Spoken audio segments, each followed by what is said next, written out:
Hello students, let's start with our another video on tissues for class 9. Let's move on to the introduction part. First of all, let's discuss about unicellular and multicellular organism. In unicellular organism like amoeba, paramecium, they perform specific functions with the help of their cell organelles. Whereas in multicellular organism, they have million of cells because the first word in multicellular is multi. Multi means many. That means such type of organisms have many cells, that is million of cells, which are specifically used for performing some certain type of functions. Now such specialized functions, they have been conducted by different group of cells. Now there is a word group of cells, and this group of cells can be termed as tissue. So what is a tissue? A tissue is actually, it is a group or cluster of cells which is arranged and designed so as to perform specific function. Let's talk about tissue, and when we are talking about tissue, so we are studying tissue right now. So the study of tissue, that is the branch of science that deals with the study of tissue, is called histology. In the earlier topic, you must have been discussed about cell, and the study of cell is known as cytology. Similarly, when we are talking about the study of tissue is called histology. There are various examples of tissues, for example blood, phloem, muscle. These are some of the examples of tissues. Now let's move on to the difference between plant tissue and animal tissues, as we have two types of tissue, plant tissue and animal tissue. Now let's discuss about the differences between them on the basis of certain characteristics. The first character is growth pattern. As we all know that animals, they have a limited growth. After a certain duration of time, their growth ceases, whereas in case of plant, the growth continues. So that means the growth is unlimited, but this growth is particularly specific at certain positions, at certain locations. Now when we talk about plant tissues, mostly the tissues are dead because they provide mechanical support and strength, whereas in animal tissues, mostly they are living. Let's talk about mode of nutrition. So there are two types of nutrition, autotrophic and heterotrophic. Autotrophic, where the nutrition can be done and the process of food formation, synthesis of food will be done automatically. For example, in plants, you all know photosynthesis take place, and that is due to the presence of chloroplast. Whereas the animals, they have to depend on plants. So that's why when such organisms which depend on other organisms for their food, so they are considered to be heterotrophs. So we all know that animals are the heterotrophs. So animal tissues, these are the heterotrophic, and the plant tissues, they can synthesize their own food, so they are considered to be the autotrophic. So now let's talk about our next point, that is organ system. Plant tissues, they are sedentary, they can't move, whereas animal tissues, they can move, so they show active locomotion. The word locomotion means that they are moving to the particular location. So the word loco plus motion, that relates to moving to different type of locations in the certain location in search of food and other requirements. Coming to the next point, that is demarcation. Plant tissues, they are divided and non-divided. They have some certain type of organs that they have been divided to certain parts. They are observed into dividing and non-dividing organs, whereas animal tissues don't have any such demarcations. But in case of plant tissues, there are certain organs which are dividing, which shows growth, and there are certain organs which are non-dividing. Coming to the energy consumption, as the plant tissues, they are sedentary, they don't move here and there, so mostly the plants, they take lesser energy, whereas in animals, they have to move and they have to perform various type of functions, so they need some more energy as compared to the plants. Let's come to the next slide, that is plant tissue. Now the plant tissue, what is plant tissue? Now first of all, the word tissue, that means a group of similar or dissimilar cells that perform a definite structural and functional organization for plant. And plant tissue, it can be classified into two groups, meristematic tissue and permanent tissue. Now what is meristematic tissues? Meristematic tissues, they have the ability to divide and redivide. That means meristematic tissues are responsible for the growth. Permanent tissues, they may not divide and redivide more often. but such permanent tissues are responsible for storage, transportation and other functions. So meristematic tissues in plant is responsible for growth, and such properties are being conducted because of division and redivision. Coming to the next slide, here we can see how the plant tissue, it has been divided into meristematic tissue and the permanent tissue.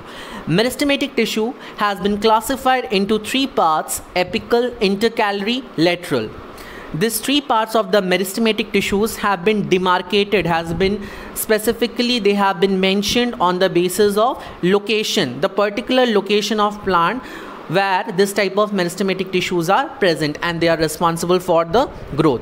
Whereas the permanent tissue, they have two type of permanent tissues: simple permanent tissue and complex permanent tissue. The simple permanent tissues, they are of similar type of cells and they perform some basic functions like storage. They provide mechanical support and strength. Whereas in complex permanent tissue, as you can see, xylem and phloem, and they are responsible for transportation of water and mineral and the transportation of organic food. Coming to the next slide, that is meristematic tissues. As we have earlier discussed, they have the ability to divide and redivide continuously. But by which type of division? Yes, so the meristematic tissues, they have the ability to divide and redivide, and that is a process of growth. And in this type of division, mitosis will be used. So in the case of meristematic tissues, such type of cells will undergo mitosis, that is equational division, where the number of chromosomes from mother cells are equally divided into the daughter cells. Coming to the cells of meristematic tissues, as the group of cells, they are oval or they may be round. They are actually isodiametric, that is similar in shape and size. Intercellular spaces are absent. Intercellular spaces are the spaces in between the cells. So these are absent in meristematic tissue.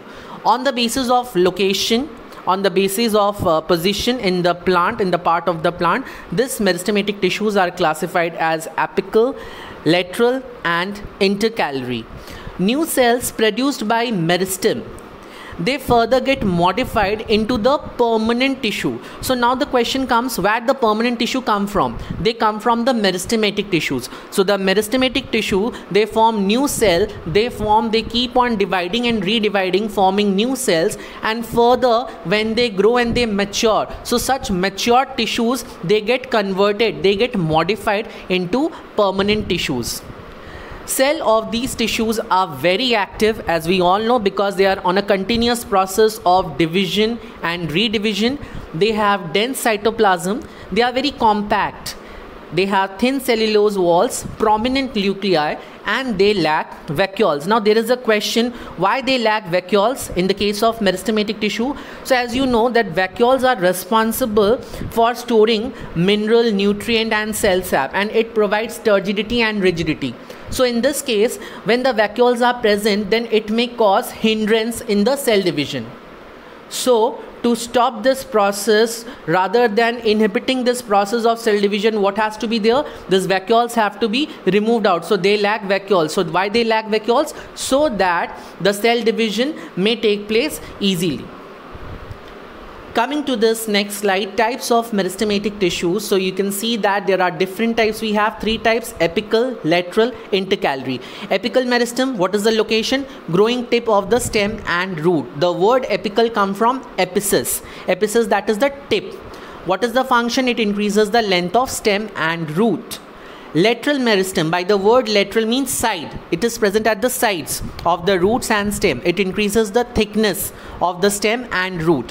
What is intercalary? Inter means in between the nodes.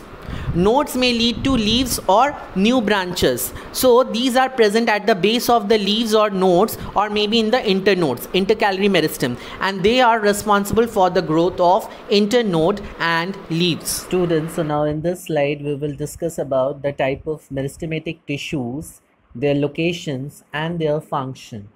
Okay, so as we have earlier discussed that plant, they grow at a particular specific point, at a particular specific locations.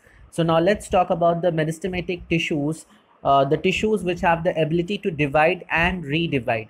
First of all, let's move on to this part. This is the tip of the stem, and it is the part where apical meristem is present. So apical meristematic tissues are present at the tip of the stem or in the tip of the root. So they are present at the growing tips of stem and root. Now what is their function? They increases the length. So the length will be increased because of the apical meristem. Okay, now let's move on to the second type, that is intercalary meristem.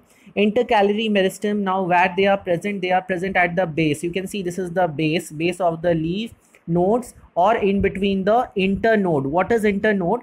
These are the two nodes. In between the node, this section, this intermediate part, this is known as internode. So intercalary meristem kahan paya jata hai? Where it is present? It is present in between the node, that is internode, or it is present at the base. This is the base. This is the base. In this basal part of the leaf, these are present. These are called intercalary meristem. Now what is their function? It helps in the growth of internodes and leaves. Now the last part is the lateral meristem. By the word lateral means side. So it is present at the lateral side of the roots and the stems. And what is its function? It is mainly responsible for growing the thickness or the girth of stem and root. You can see here, this is the part, and this will be increased as it will increase the radius of this thickness. The radius of the stem and the roots will increase. This is the part, and this is the word, two letters. You can see TS here. TS means transverse section. So there are two type of sections, LS and TS. LS means longitudinal, when you cut something longitudinally, and this is TS. TS is the transversal section, and in this transversal section you can see this ring like structure, and these are the lateral meristem, which increases the girth or the thickness of root and stem.